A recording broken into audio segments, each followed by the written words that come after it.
ನಮಸ್ಕಾರ, ನಾನು ನಿಮ್ಮ Sangeetha Rajeev. Welcome to filmy sphere. ನನ್ನ ಕತೆ ಒಂಥರ ರೋಲರ್ ಕೋಸ್ಟರ್ ರೈಡ್ ಥರ ಇದೆ. ಫಸ್ಟು ನಾನು ಇಂಜಿನಿಯರಿಂಗ್ ಓದಿದೆ, ಆಮೇಲೆ ಐ ಟಿ ಕಂಪ್ನಿನಲ್ಲಿ ಒಂದು ಒಳ್ಳೆ ಐ ಟಿ ಕಂಪ್ನಿನಲ್ಲಿ ಕೆಲಸ ಮಾಡಿದೆ. ಅಲ್ಲಿಂದ ಲಂಡನ್ಗೆ ಹೋದೆ, ಅಲ್ಲಿ ಬ್ರಿಟಿಷ್ ಟೆಲಿಕಾಮಲ್ಲಿ ಕೆಲಸ ಮಾಡಿದೆ. ಇದೆಲ್ಲ ಮಾಡ್ತಾ ಇರ್ಬೇಕಾದ್ರೆ ನನಗೆ ಏನೋ ಒಂಥರ ಬೇಜಾರಾಗ್ತಾ ಇತ್ತು. ಯಾಕಪ್ಪ ನಾನು ಇದು ಮಾಡ್ತಾ ಇದ್ದೀನಿ? ನನ್ನ ಮನೆಯಲ್ಲಿ ನಮ್ಮಮ್ಮ ನಮ್ಮ ಅಜ್ಜಿ ಎಲ್ಲ ಮ್ಯೂಸಿಷಿಯನ್ಸು, ಸೊ ಅದು ರಕ್ತದಲ್ಲೇ ನನಗೆ ಸಂಗೀತ ಬಂದ್ಬಿಟ್ಟಿತ್ತು. ಯಾಕಪ್ಪ ನಾನು ಇದು ಮಾಡ್ತಾ ಇದ್ದೀನಿ, ನಾನು ಇದ್ರೊಳಗೆ ಚೆನ್ನಾಗಿ ಮಾಡ್ತಾ ಇದ್ದೀನಿ, ಬಟ್ ಆದ್ರೂ ನನಗೆ ಇನ್ನೂ ಏನೋ ಒಂಥರ ಮ್ಯೂಸಿಕಲ್ಲೇ ಏನೋ ಮಾಡಬೇಕು ಅಂತ ತುಂಬ ಆಸೆ ಆಯಿತು. So without a second thought ನಾನು ಬೆಂಗಳೂರಿಗೆ ಬಂದು ಕೆಲಸ ಬಿಟ್ಟು ಇಲ್ಲಿ ಹಾಡಕ್ಕೆ ಸ್ಟಾರ್ಟ್ ಮಾಡಿದೆ. ನಾನು ಚಿಕ್ಕ ವಯಸ್ಸಿಂದನೇ ಹಾಡ್ತಾ ಬಂದಿದ್ದೀನಿ, ಯಾಕೆಂದರೆ ನಮ್ಮಮ್ಮ ಮ್ಯೂಸಿಷಿಯನ್. ಸೊ ಹಾಗಾಗಿ ಅದು ನನಗೆ ಹಾಡಲ್ಲೇ ಮುಂದೆ ಬರಬೇಕು ಅನ್ನೋದೊಂದು ಚಿಕ್ಕ ವಯಸ್ಸಿಂದನೂ ಇತ್ತು. ಆಮೇಲೆ ರಿಯಾಲಿಟಿ ಶೋಸಲ್ಲಿ ಪಾರ್ಟಿಸಿಪೇಟ್ ಮಾಡಿದ್ದೆ. ನಾನು ಕಾನ್ಫಿಡೆನ್ಸ್ ಸ್ಟಾರ್ ಸಿಂಗರ್ ಚಿಕ್ಕವಳಿದ್ದಾಗ ಪಾರ್ಟಿಸಿಪೇಟ್ ಮಾಡಿದೆ. ಸೊ ಹಾಗಾಗಿ ನನಗೆ ಏನೋ ಒಂದು ಈ ಫಿಲಮ್ ಇಂಡಸ್ಟ್ರಿನಲ್ಲೇ ಏನೋ ಮಾಡಬೇಕು ಅನ್ನೋದೊಂದು ಆಸೆ ಇತ್ತು. ಹಾಗಾಗಿ ಇವತ್ತು ನಾನು ಹಾಡ್ತಾ ಇದ್ದೀನಿ.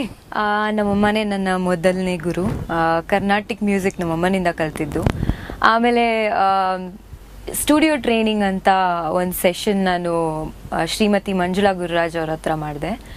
ಆಮೇಲೆ ಇವಾಗ ಇನ್ನೂ ನಾನು ಕಲಿತಾನೇ ಇದ್ದೀನಿ, ನಿಲ್ಲಿಸಿಲ್ಲ.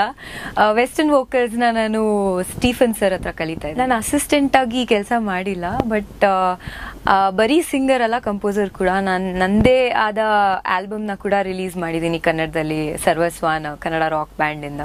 ಇದು ರಾಕ್ ಬ್ಯಾಂಡ್ ಅನ್ನೋ ಒಂದು ಕಾನ್ಸೆಪ್ಟ್ ಬಂದಿದ್ದು ನನಗೆ, ಯಾಕೆಂದರೆ ನಾನು ಯಾವಾಗಲೂ ವೆಸ್ಟರ್ನ್ ಮ್ಯೂಸಿಕ್ ಕೇಳ್ಕೊಂಡು ಬಂದಿದ್ದೆ.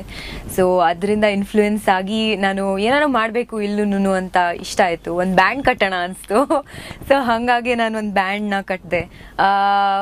ಬಟ್ ಇಲ್ಲಿ ಕನ್ನಡದಲ್ಲಿ ಏನಾದರೂ ಬರೆಯೋಣ ನಾವು ಲಿರಿಕ್ಸ್ ಅಂದ್ಕೊಂಡು ಸ್ಟಾರ್ಟ್ ಮಾಡಿದಾಗ ಕನ್ನಡ ಮತ್ತು ರಾಕ್ ಎರಡನ್ನೂ ಹೆಂಗೆ ಮಿಕ್ಸ್ ಮಾಡಿ ಒಂದು ಆಲ್ಬಮ್ನ ರಿಲೀಸ್ ಮಾಡೋಣ ಅಂದ್ಕೊಂಡು ನಾವು ಸರ್ವಸ್ವಾನ ಒಂದು ಆಲ್ಬಮ್ನ ರಿಲೀಸ್ ಮಾಡಿ. ಅದು ತುಂಬ ಇಂಟ್ರೆಸ್ಟಿಂಗ್, ಯಾಕೆಂದರೆ ಪವನ್ ಕುಮಾರ್ ಸರ್ ಒಂದು ಆಡಿಷನ್ ನಡೆಸಿದ್ರು.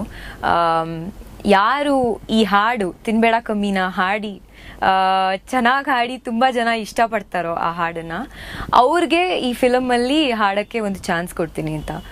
ನಾನು ಆ ಪೋಸ್ಟ್ ಪವನ್ ಸರ್ ಫೇಸ್ಬುಕ್ಕಲ್ಲಿ ಹಾಕಿದ ತಕ್ಷಣವೇ ಇಮ್ಮಿಡಿಯೇಟ್ಲಿ ನೆಕ್ಸ್ಟ್ ಡೇ ಹೋಗಿ ರೆಕಾರ್ಡ್ ಮಾಡಿ ನಾನು ಅದನ್ನು ಸೌಂಡ್ ಕ್ಲೌಡ್ಗೆ ಹಾಕಿದೆ.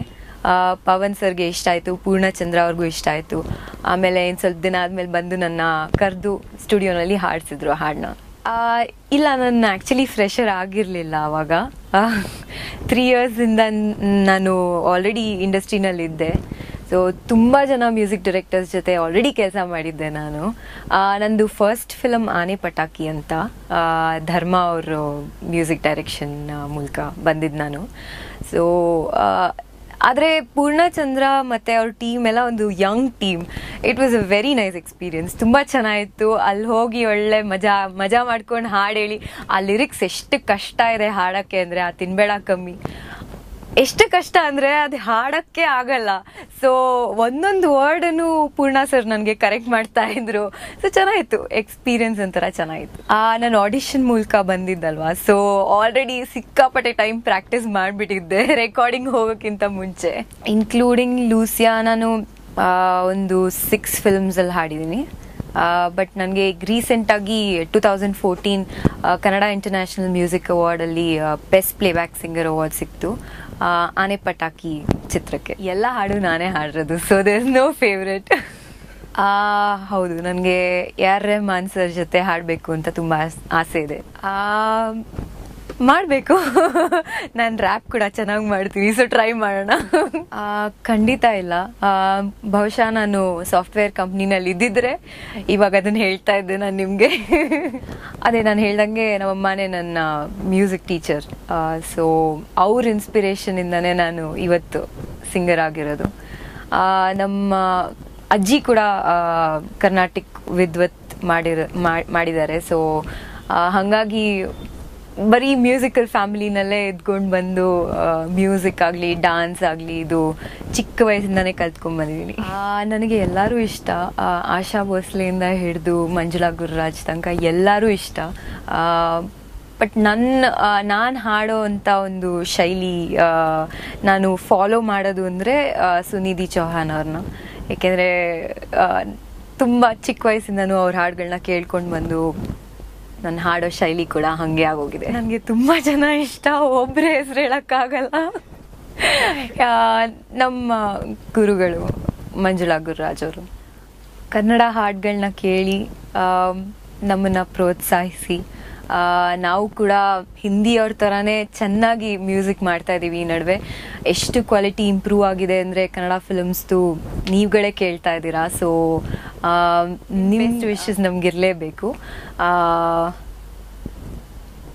ಆ್ಯಂಡ್ ಒನ್ ಮೋರ್ ಥಿಂಗ್ ಏನು ಹೇಳಬೇಕಂದ್ರೆ, ಇವಾಗ ಬರ್ತಿರೋ ಎಲ್ಲ ಸಿಂಗರ್ಸ್ಗೆ ಇಲ್ಲಾಂದರೆ ಇವಾಗ ಬರ್ತಿರೋ ಆ್ಯಕ್ಟರ್ಸ್ಗೆ ನಿಮಗೆ ಏನು ಮಾಡಬೇಕು ಅನಿಸುತ್ತೋ ಅದನ್ನು ಖಂಡಿತ ಮಾಡಿ. ಒಂದು ಟ್ರೈ ಮಾಡಲೇಬೇಕು ಜೀವನದಲ್ಲಿ. ಮಾಡಲಿಲ್ಲ ಅಂದರೆ ಆಮೇಲೆ ನೀವು ಖಂಡಿತ ಅಳ್ತೀರಾ. ಬರ್ತಿರೋ ಎಲ್ಲ ಸಿಂಗರ್ಸ್ಗೆ ಇಲ್ಲಾಂದರೆ ಇವಾಗ ಬರ್ತಿರೋ ಆ್ಯಕ್ಟರ್ಸ್ಗೆ ನಿಮಗೆ ಏನು ಮಾಡಬೇಕು ಅನಿಸುತ್ತೋ ಅದನ್ನು ಖಂಡಿತ ಮಾಡಿ. ಒಂದು ಟ್ರೈ ಮಾಡಲೇಬೇಕು ಜೀವನದಲ್ಲಿ. ಮಾಡಲಿಲ್ಲ ಅಂದರೆ ಆಮೇಲೆ ನೀವು ಖಂಡಿತ ಅಳ್ತೀರಾ.